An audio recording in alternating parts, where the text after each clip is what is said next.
막히는 출근길 뉴스엔 급행 열차를 타라. 헬마 뉴스. 네, 매일 아침에 청취자 여러분의 속을 시원하게 뚫어드리는 시간이죠. 오늘도 헬마 뉴스 함께하겠습니다. 헬마우스 임경빈 작가 나와 계시죠? 안녕하세요. 안녕하세요, 헬마우스입니다. 네, 오늘도 여전히 코로나19 소식을 첫 번째로 가져오셨군요. 예, 어제 31번째 확진자가 나왔는데 지금까지 네. 없었던 그 영남 대구 지역에서 나왔습니다. 일단 이분이 어제 어느 감염 경로를 거쳤는지 이게 이제 아직 명확하게 확인이 안 되고 있어가지고 네. 또 다른 지역 감염의 우려가 커지고 있습니다. 지금 29번, 30번 환자에 이어서 이틀 연속 그 감염 원인이 불명확한 환자가 나오면서 질병관리본부는 이제 코로나19가 새로운 국면을 맞게 됐다 이렇게 선언을 했고요. 네. 지금까지는 우리가 공항이나 항만 뭐 이런 국경 입구 쪽에서는 방역이 잘 이루어지고 있는데 네. 뭐 이제는 이제 지역 감염으로 유행성이 되는 거 아니냐 이런 우려가 나오고 있는 겁니다. 뭐 일단 질병관리본부에서는 아직 전국적 유행이다 이렇게까지는 안 본다 이렇게 말은 하고 있는데 사실 우리 좀 불안한 건 사실 아닙니까? 그렇습니다. 이제 우리는 아직까지는 뭐 싱가포르나 일본처럼 이제 전국적인 유행이다 이렇게 보기는 어렵다고 진단을 했는데 하지만 이제 역학적인 연관성이 없는 환자들이 이제 우리도 계속 나오기 시작하면서 네. 만일의 사태에 대비해서 이제 대응 체계를 강화하겠다는 방침이었습니다. 일단은 해외 여행력이랑은 무관하게 폐렴 환자 중에서 좀 원인이 명확하지 않은 사람들은 일단은 다 진단 검사를 할 계획이라고 합니다. 네, 그렇군요. 그런데 이 31번 환자가 증상이 나타난 이후에 여기저기 많이 다니셨다고 얘기가 나오더라고요. 예, 이게 굉장히 동선이 좀 길어요. 그래서 대구에서 이제 서울을 오가는 그런 긴 동선인데다가 네. 회사를 간다든지 뭐 교회 같은 어떤 다중 이용업소 이렇게 사람들이 많이 몰려 있는 그런 장소를 워낙 많이 방문을 하셨더라고요. 뭐 예식장 뷔페라든지 병원이라든지 뭐 이런 데들. 그래서 이제 일단은 이곳들이 대부분 다 폐쇄 조치를 하고 다른 접촉자들을 좀 확인하는 작업을 이제 시작을 했습니다. 네. 이제 국내의 그 코로나19 방역 관련해서 이제 하나의 변곡점이 좀 생기고 있는 상황인데 지금이야말로 이제 시민들이 느슨해지지 않고 이제 자가 면역 관리를 좀 철저히 해야 되겠다. 그래서 이제 손 씻기와 기침 예절 꼭 잊지 마셨으면 좋겠다. 네. 예, 이런 상황입니다. 그래서 저희가 2부에서 네. 한림대 강남성심병원 이재갑 교수를 모시고 이 코로나19 지역사회 감염에 대해서 한번 집중적으로 논의를 해볼 생각입니다. 여러분들도 조금 이따 자세히 들어보도록 하고 이 내용은. 자, 그리고 두 번째 소식은 뭘까요? 총선을 앞두고 이제 바빠지고 있는 정치권 소식입니다. 어제 우리 정치사에 또 한 번의 셀프 제명 사례가 탄생을 했는데요. 네. 바른미래당에서 안철수계 의원을 비롯해서 이제 9명의 그 비례대표 의원들이 스스로를 제명을 했습니다. 탈당을 하면 이제 비례대표 의원직을 잃게 되니까 네. 의원직을 지키면서 당적을 바꾸려고 이제 스스로를 제명하는 조치를 취한 건데요. 이들은 뭐 각각 안철수 대표가 이제 신당을 추진 중인 국민의당, 네. 같이 국민의당으로 옮기거나 호남 신당으로 합류할 전망입니다.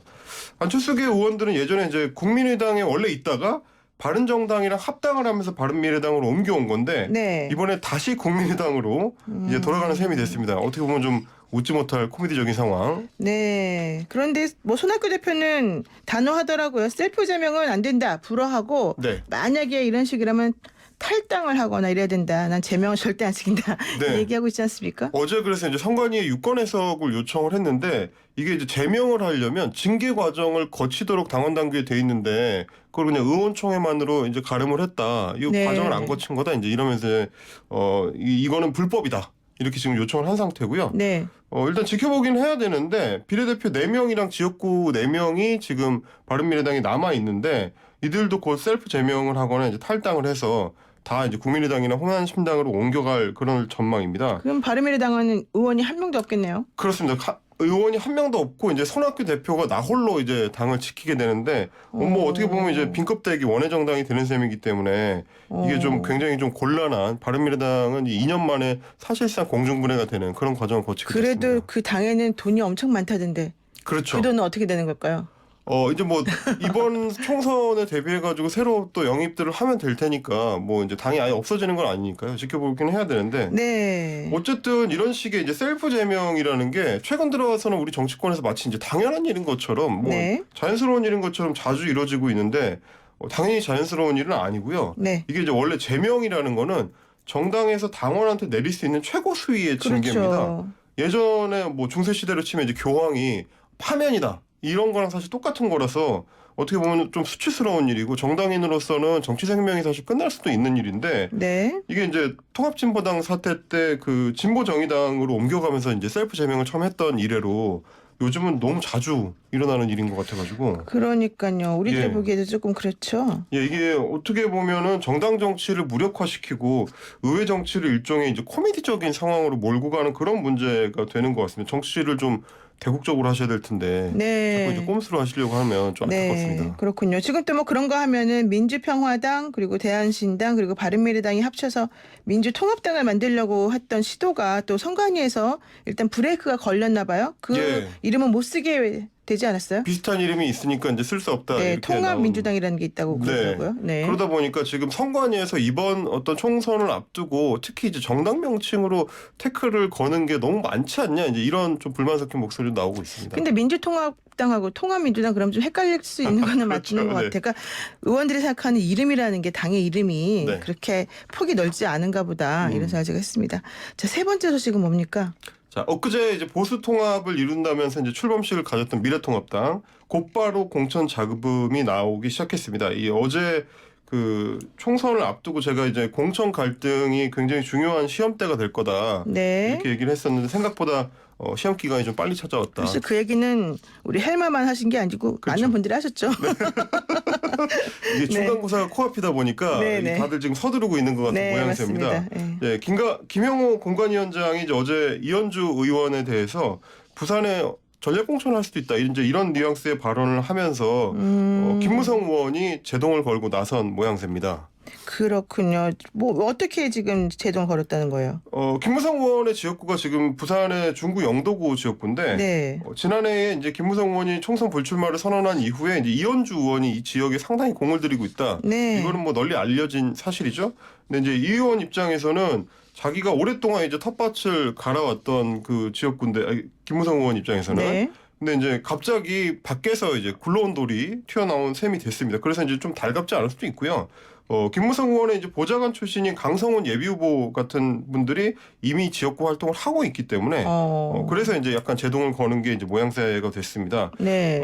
이제 이현주 의원 같은 경우도 곧바로 반박 기자회견을 열어가지고 불출마하시는 분이 뭐 왈가왈부할 문제가 아니다 이렇게 이제 못을 받고 나섰습니다. 김무성 의원 듣기에는 상당히 기분이 안 좋을 수 있을 발언인 것 같아요. 그렇죠. 이제 공천이 이제 그만큼 좀 예민한 문제다라는 건데.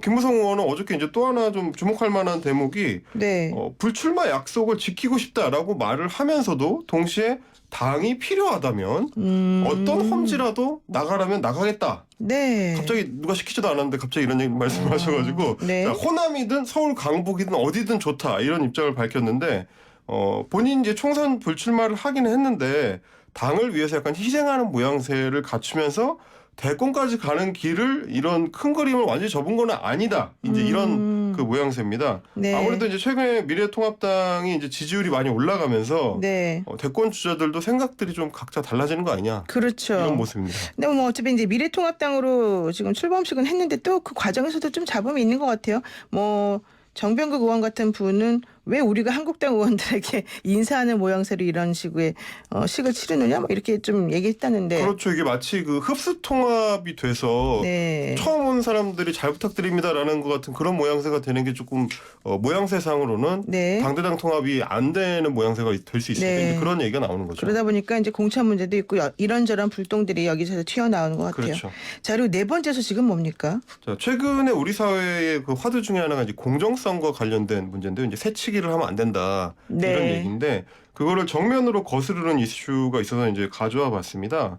아시아나항공의 이제 한창수 사장, 네. 한창수 사장의 아들 2명이 아시아나항공에 입사한 사실이 알려지면서 내부 반발이 굉장히 거세게 나오고 있습니다. 네. 그 직장인 익명 게시판 앱이죠. 이제 블라인드에 올라온 글이 화제가 됐는데 한 사장의 이제 첫째 아들이 지난주에 아시아나항공 운항 부분에 직원으로 입사를 했다는 겁니다. 네. 근데 이미 이제 둘째 아들이 2017년부터 입사해서 일을 하고 있어서 현직 사장의 아들 둘이 모두 아시아나에 들어온 그런 지금 모양새가 됐고요. 네. 지금 아시아나가 이제 현대산업개발로 인수되는 막바지 작업이 진행 중인데 결국에는 한 사장이 자기 임기 끝나기 전에 아들 둘을 다 이 회사에 채용시키려고 서둘러서 해치운 거 아니냐 이런 비판이 내부에서 나오는 겁니다. 그런데 이제 뭐 반드시 사장 아들이라고 해서 무조건 못 들어가는 거는 좀 공평하지 않은 것 같지만 이 첫째 아들, 둘째 아들이 모두 제대로 된 그 입사 절차를 거쳤다는 거예요? 아니면 아니라는 거예요? 일단 아시아나항공의 공식 입장은 문제 없다. 정식 과정을 거친 입사다라는 거고요. 아, 네. 예, 둘째 아들 같은 경우는 이제 사장이 되기 전에 이제 2017년에 입사했다. 그러니까 그 아버지가 그렇죠. 사장으로 하기 전에 한창수 아시아나항공 사장으로 하기 전부터 이미 입사하고 있었다. 그렇죠. 이 얘기군요. 물론 이제 사장은 되기 전이지만 고위 임원이던 시절이긴 합니다. 아, 그렇군요. 예. 네. 그리고 이제 큰아들 같은 경우는 이제 지난주에 입사한 거는 맞는데 입사 당시에 가족 관계를 따로 물어보지 않았다라는 게 이제 아시아나항공의 이제 해명입니다. 네. 정상적인 절차를 거쳤다는 건데. 네. 자, 근데 블라인드에 올라오고 있는 회사 직원들의 말은 또 전혀 다릅니다. 이 아들에 대한 임원 면접이 이제 최종 면접이 있는데 거기에 사장이기 때문에 직접 들어가서 오. 채용을 하는데 이제 결정적인 역할을 했다 이런 얘기가 나오는 거고. 네. 게다가 이제 아버지가 사장인 회사에 지원을 했는데 그걸 인사팀이 몰랐겠느냐 이런 비판도 나오고 있고. 이거를 뭐 우리 일반 직원들도 다 아는데 아무런 특혜가 없었다라고 하는 거는 눈 가리고 아웅이다. 이제 이런 비판들도 계속 이어지고 있습니다. 사실 일반 직원들 입장에서는 그렇게 생각할 수밖에 없을 것 같은데 더군다나 아시아나항공이 효자 뭐 기업으로 일은 했지만 직원들한테 돌아간 혜택은 별로 없었던 상황에서 이런 일이 벌어지니까 더 기분이 안 좋을 것 같아요. 예, 그렇지 않아도 지금 이제 아시아나항공 같은 경우는 자금 사정이 굉장히 압박을 좋죠. 받고 있어서 현대산업개발에 이제 회사가 팔려나가는 상황이고요.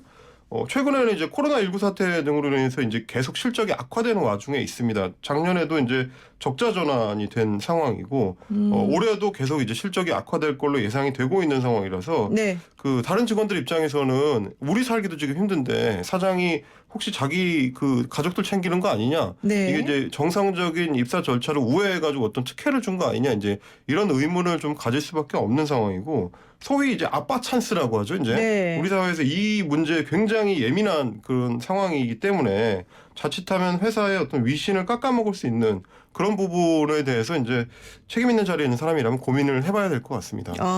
그리고 뭐 임기 중에 아들 결혼시키려고 결혼식 날짜까지 좀 빨리 또 땡겼다 뭐 이런 얘기도 나오니까 예, 이런 비판들도 지금 내부에서 나오고 있습니다. 좀 공정한 사회가 됐으면 좋겠다 이런 바람을 해봅니다. 오늘 여기까지 하겠습니다. 고맙습니다. 감사합니다. 네, 지금까지 헬마우스 임경빈 작가였습니다.